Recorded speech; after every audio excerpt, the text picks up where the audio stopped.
Hello everybody and welcome back to my channel. In this video, we are going to take a look at this Seiko 5 SRPE53. This model here is sometimes known as the DressKX, a dressier version of the discontinued SKX dive watch. Or in certain markets, I think it's called Solid Boy, which I'm not too sure how the name come about, but yep, it's called Solid Boy in certain areas or certain markets, or maybe in for a specific made in Japan version, so I'm not too sure about that.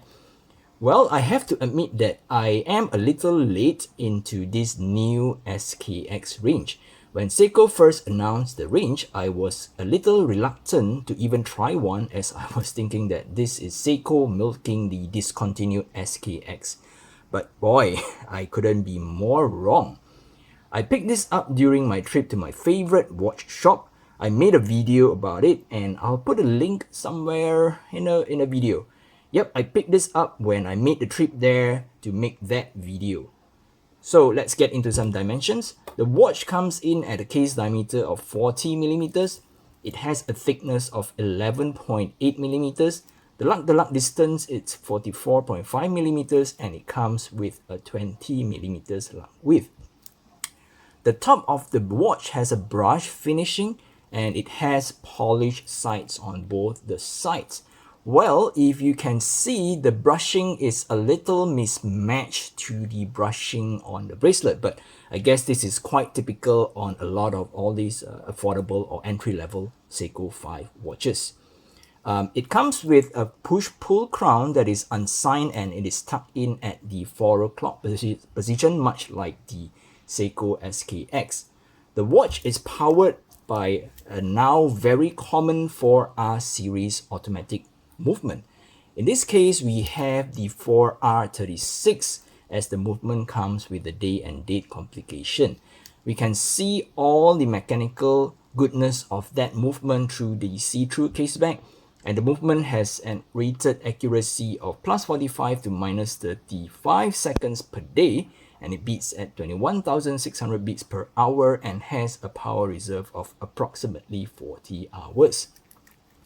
Back to the front, under the hard lex mineral crystal is a very beautiful sunburst dial. The blue is really captivating. In a way, it is not too striking, but still can be eye-catching under different lighting conditions, if you know what I'm trying to say here. It has a matte finish that comes with a nice sunburst effect. I don't think my camera or my phone is doing justice to that beautiful sunburst dial here. Well, I waited a little while for the sun to come up from my window to show off the blue sunburst dial. I'm not sure if it's showing off here, but I think we can move along here.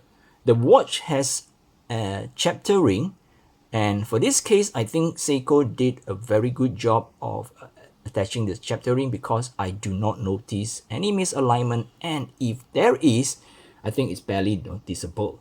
There is a day and date window at the 3 o'clock position, much like a lot of these Seiko 5s out there.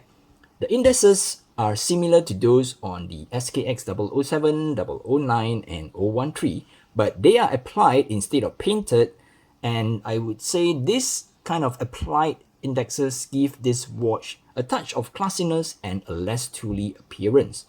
The Seiko logo is applied, but the new Seiko 5 shield and the word automatic is printed. The watch has a syringe-shaped hour hand and a big arrow hand for the minute hand. The second hand is quite unique as it has a lollipop counterbalance, but the lollipop end is painted in black, whereas all the hands, they have a high polished silver finish. A lot of people say that this watch in particular, or this range in particular, look like the Tudor Black Bay 36 or even Tudor Black Bay 41. I do see the resemblance here, and maybe, just maybe, I'll do a comparison video between them. You know what? I will just do a comparison video, so just stay tuned. The bracelet is very typical of a Seiko 5. It comes with hollow end links, and despite the looks, all the links are hollow. You can see a separation line on each link, It comes with a push button deployant clasp, and there is a safety fold over lock. Frankly, I'm not a fan of the clasp, as this kind of casual watch, I don't think it matches well with a safety dive watch lock. This is not a dive watch, and I think the safety lock makes the watch looks a little clunky or maybe a little bulky.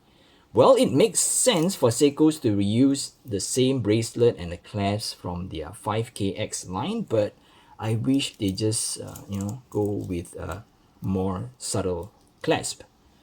So with that said, let's do a reshot. Alright, this is how the watch looks on my 6-inch wrist or 15.2 centimeters wrist. Initially, I was a little concerned because on paper, the watch comes with a case diameter of 40 millimeters, and my experience with one of the Seiko Presage Cocktail Time, which is the Sakura Fubuki that comes in at 40.5 millimeters, I think that size is too big for my small wrist. Well, it works on a lot of gentlemen's wrists, but I feel that watch was a little too big on my small wrist. And with this coming in at 40, I was a little concerned, but when I put it on, I was like really happy that it sits quite comfortably despite the size on my small wrist. Well, you could argue that it is still too big, but well, I think it's okay because I don't have any lug overhang here due to the short 44.5 lug to lug distance. The only complaints I have is not on the bracelet, even though it's a hollow link bracelet, but it's on the clasp. As I mentioned earlier, I do not fancy this safety fold over lock clasp on such a casual watch. And another problem that I would foresee would be the lack of micro adjustment. As you can see on the clasp, we only have 2 micro adjustment, and given how long the link of the watch is, if you're unlucky, you could either end up with a watch that is too loose on your wrist or a watch that is too tight. But somehow, I think I'm lucky here. The watch sits quite well, not too tight, not too loose on my wrist. So I guess I'm the lucky one here, but that could be a problem. Alright, so I think that's it for this video. So if you're new to my channel, please help by subscribing to my channel. It will help me a lot, and you can also follow me on my Instagram at gfw_watch for more watch pictures. Till then, I'll catch you guys in the next video. Bye bye.